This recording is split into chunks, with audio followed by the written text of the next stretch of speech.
रे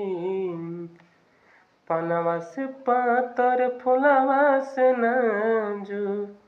हई मोरे माई महरनिया रे तयावतारी घर मोरे सातोरे बहिनिया नजरी न लई है डाइनिया रे तयावतारी घरे मोरे सातोरे बहिनिया नजरी न लई है डाइनिया रे लाल रंग चुनरी महंगवनी बाजार से घरवा हसुलिया गढ़वनी सोनार से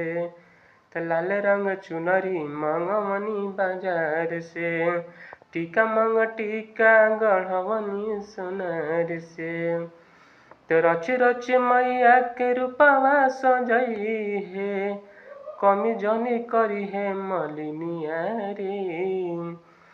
रची रची मैया के रूपवा सजई है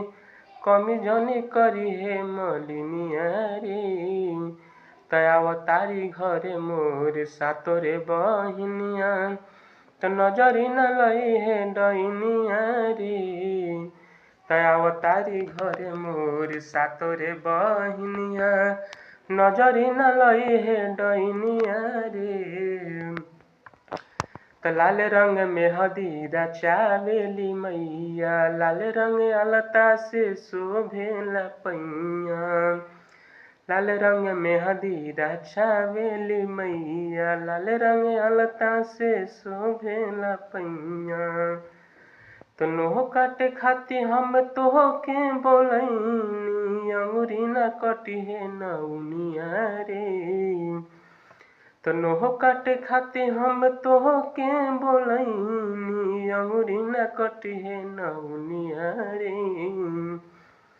तो हई सुकावार मोर सातोरे बहिनिया नजरी न लई है डइनिया रे तो हई सुकावार मोर सातोरे बहिनिया नजरी न लई है डइनिया रे तयावतारी घरे